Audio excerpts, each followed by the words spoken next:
la catégorie internationale, c'est Nexira qui a gagné. Il y a quelques jours se tenaient les premiers trophées Ambition d'entrepreneur.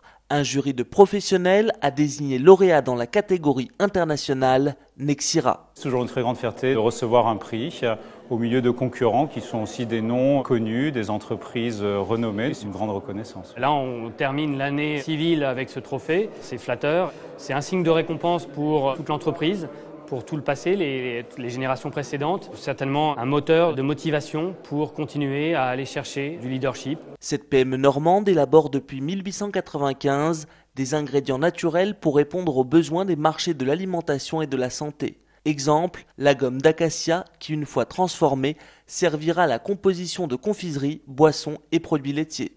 La gomme d'acacia est le 3e ingrédient le plus consommé au monde. Et nous fabriquons environ 25 000 tonnes et plus. Soit un tiers de la production mondiale. Le monde est d'ailleurs la zone d'achalandise du groupe qui emploie 250 collaborateurs. La France recèle de champions cachés de l'économie, qui sont ces entreprises de taille intermédiaire, qui sont extrêmement performants à l'international. Sa puissance de feu à l'international, c'est sa force de frappe qui a déterminé le choix du jury. Le jury a donc récompensé un groupe familial présent dans 80 pays sur les 5 continents qui réalise 93 millions d'euros de chiffre d'affaires, dont 90% à l'étranger. Cette présence massive à l'international, associée à une démarche d'innovation, permet à la société plus que centenaire de résister à la concurrence des géants du secteur que sont entre autres Cargill, Tet Line ou Danisco.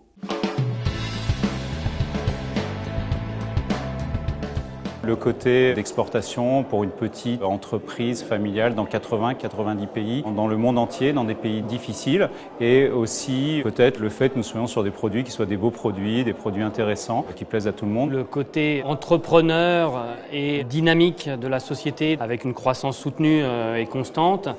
Probablement aussi le côté indépendant de la société, puis surtout le passé familial d'une société qui est centenaire, qui à travers 4 générations a réussi aujourd'hui à asseoir un leadership sur les ingrédients naturels et végétaux. La volonté de défricher sur des marchés internationaux, sur des terrains nouveaux, sur lesquels peu de monde ose aller, je crois que c'est ce qui nous caractérise principalement dans notre excellence.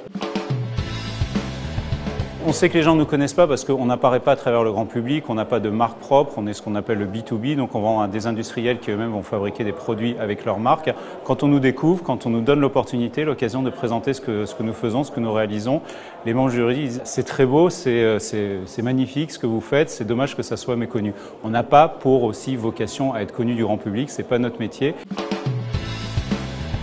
Elle est plus que centenaire, elle a été créée en 1895, elle a beaucoup évolué depuis 1895 et même, je dirais, tous les ans, elle évolue, elle trouve de nouveaux marchés, de nouveaux ingrédients, de nouvelles idées, de nouvelles innovations qu'elle amène à ses clients et donc elle évolue en permanence.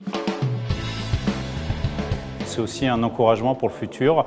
Ce qui a été réalisé depuis des dizaines d'années, c'est quelque chose encore une fois d'important qui est reconnu aujourd'hui à travers ce prix, mais c'est aussi un encouragement à faire encore beaucoup mieux, beaucoup plus grand, peut-être beaucoup plus loin et aussi beaucoup plus fort, comme on dit en sport, pour le futur.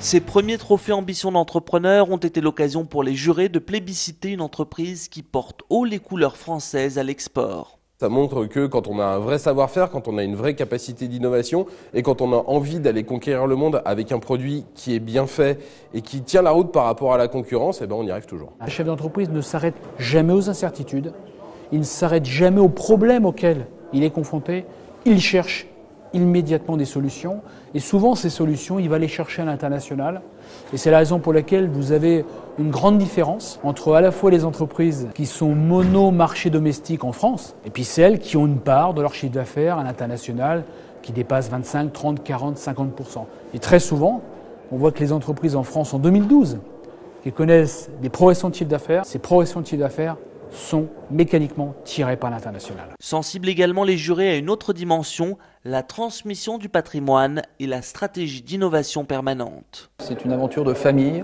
et c'est ça qui est important, c'est l'histoire qui nous est racontée par l'entreprise. Il y a une vraie vision à un moment, on fait des choix Et on assume ses choix et il y a une continuité dans la politique, c'est ça qui est important. C'est ce qui nous a certainement motivés. Ils ont su développer justement un business model innovant qui fonctionne bien, une capacité justement à lutter contre des groupes beaucoup plus gros qu'eux et de voir comment une ETI peut tout à fait s'en sortir, si je puis dire, et faire du bon business. Depuis ses bonnes terres normandes, Nexira rayonne dans le monde et fait mieux que rivaliser avec les géants du secteur.